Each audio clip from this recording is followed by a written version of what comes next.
Hi friends, കുഞ്ഞു സ്റ്റോറിയുമായി മനുവാണ്.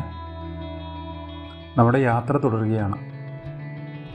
ഇന്നലെ വൈകുന്നേരത്തോടു കൂടി മൂന്നാറെത്തി ചെക്ക് ഇൻ ചെയ്തു. ഇതാണ് ഒരു രാത്രി കഴിഞ്ഞ PWD റെസ്റ്റ് ഹൗസ്. മൂന്നാർ ടൗണിൽ തന്നെയാണ്. മൂന്നാർ പഞ്ചായത്ത് ഓഫീസിൻ്റെ ഓപ്പോസിറ്റാണ്. ഗൂഗിൾ മാപ്പിലുണ്ട്. ഈ കാണുന്നതാണ് ഹോട്ടലിൻ്റെ പുറത്തു നിന്നുള്ള വ്യൂ. ഇനി റൂം കാണാം. ഇതാണ് റൂം. മുറി ഞാൻ അലങ്കോലമാക്കിയിട്ടതാണ്. നമുക്ക് കിട്ടുമ്പോൾ അവർ നീറ്റാക്കിയാണ് തരുന്നത്. വൃത്തിയുള്ള വാഷ് ഏരിയയാണ്. ടോയ്ലറ്റും നല്ലതാണ്. വാട്ടർ ഹീറ്ററുണ്ട്. അതുകൊണ്ട് രാവിലെ തന്നെ കുളിക്കാൻ പറ്റി. 600 രൂപയ്ക്ക് ഇത്തരത്തിലുള്ള റൂം കൊട്ടാരം തന്നെ കേട്ടോ. PWDയുടെ കേരളത്തിലെ റെസ്റ്റ് ഹൗസുകൾ ബുക്ക് ചെയ്യാനുള്ള ലിങ്ക് ഞാൻ ഡിസ്ക്രിപ്ഷനിൽ ഇട്ടേക്കാവേ. കേരളത്തിലെ എല്ലാ ടൂറിസ്റ്റ് പ്ലേസുകളിലും PWDക്ക് റെസ്റ്റ് ഹൗസ് ഉണ്ട്. നിങ്ങൾക്ക് കുറഞ്ഞ ചിലവിൽ ഈ ലിങ്കിൽ കയറി ബുക്ക് ചെയ്യാൻ പറ്റും. 7:30 ആയപ്പോഴത്തേക്കും ഞാൻ റെഡിയായി ചെക്കൗട്ടും ചെയ്ത് പോകുന്നതാണ്.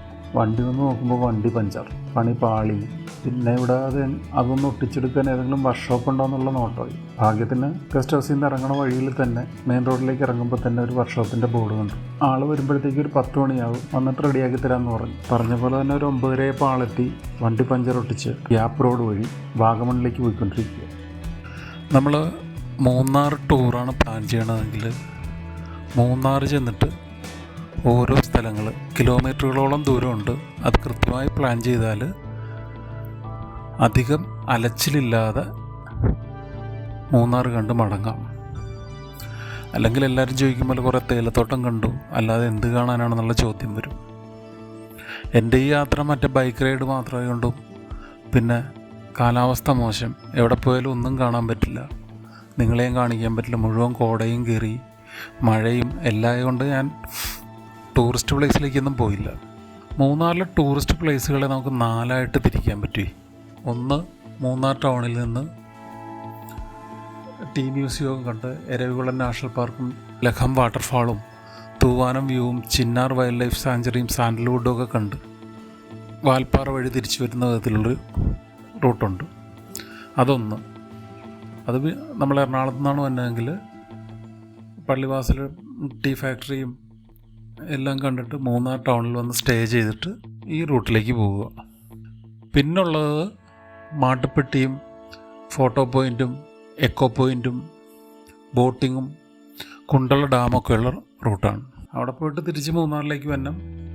അതുവഴി തിരിച്ച് എറണാകുളത്തേക്കും പോകണം. പിന്നെ മൂന്നാമത്തെ റൂട്ട് ഞാനിപ്പോൾ പോയിക്കൊണ്ടിരിക്കുന്ന റൂട്ടാണ്. ഗ്യാപ്പ് റോഡ് വഴി ആനയിറങ്കൽ ഡാം കണ്ടിട്ട് പൂപ്പാറ ജംഗ്ഷൻ, അവിടുന്ന് കുമളി ചെന്ന് തേക്കടിക്കോ വാഗമണ്ണിനോ ഒക്കെ എങ്ങോട്ടാണെന്ന് വെച്ചാൽ പോകാം. അല്ലെങ്കിൽ പൂപ്പാറ ജംഗ്ഷനിൽ നിന്ന് തിരിഞ്ഞ് മധുര, കമ്പം, തേനി, കൊടൈക്കനാൽ, ബോഡിമേട്ട് വഴിയിലേക്ക് പോകാം. അതേതാണെന്ന് വെച്ചാൽ അങ്ങനെ പ്ലാൻ ചെയ്യണം. ഇങ്ങനെ യാത്ര പ്ലാൻ ചെയ്താലേ വണ്ടിയിൽ ചടഞ്ഞിരുന്ന് ബോറടിക്കാതെ സാവധാനം ഓരോ സ്ഥലങ്ങൾ കണ്ട് യാത്ര ആസ്വദിക്കാൻ പറ്റും. അടുത്ത നിങ്ങളുടെ ടൂറ്, മൂന്നാർ ടൂറ് ഈ രീതിയിലൊന്ന് പ്ലാൻ ചെയ്ത് പോകാൻ നോക്കണേ. ഓരോ പ്രാവശ്യവും ഓരോ നിശ്ചിത സ്ഥലങ്ങൾ മാത്രം തിരഞ്ഞെടുത്ത് മൂന്നാർ യാത്ര പ്ലാൻ ചെയ്യുക. റൈഡിന് പറ്റിയ കേരളത്തിലെ മനോഹരമായ റോഡാണ് ഗ്യാപ്പ് റോഡ്. ഗ്യാപ്പ് റോഡ് വഴിയുള്ള വാഗമൺ യാത്ര, അതാണ് ഞാനിപ്പോൾ പോയിക്കൊണ്ടിരിക്കുന്നത്. കോട വന്ന് കയറിയിട്ട് തൊട്ട് മുന്നിലുള്ള കാര്യങ്ങൾ പോലും ഒന്നും കാണാൻ പറ്റുന്നില്ല. വണ്ടി സൈഡാക്കി കോടയും ആസ്വദിച്ച് അങ്ങനെ നിന്നു. നിങ്ങളാ കാഴ്ചകളൊന്ന് കാണൂ.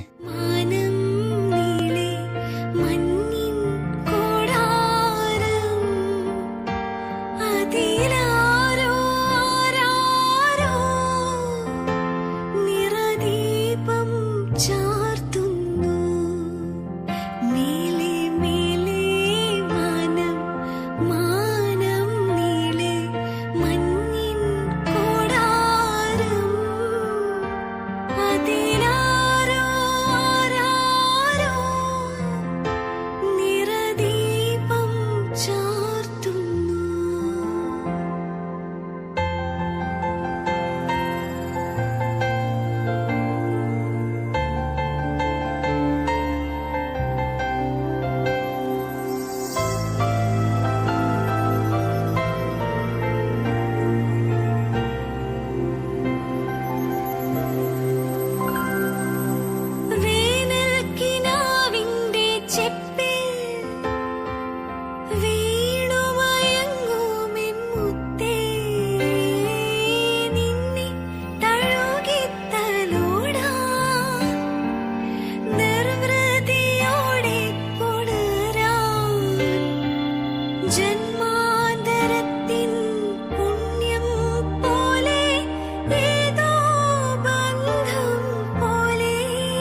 കനക്കുന്നു മോഹം.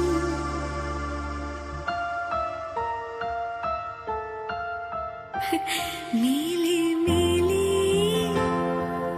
മാനം മഞ്ഞിൻ കൊടാരം അതിലാരോ ആരാരോ അങ്ങനെ നമ്മൾ പൂപ്പാറയിലെത്തി.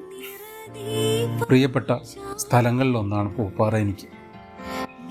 ഇവിടെ നിന്ന് ഇനി കുറേ ദൂരം പോകാനുണ്ട് വാഗമണ്ണിലേക്ക്. വാഗമണ്ണിലെ വിശേഷങ്ങളുമായി അടുത്ത വീഡിയോയിൽ കാണാം. ജയ് ഹിന്ദ്.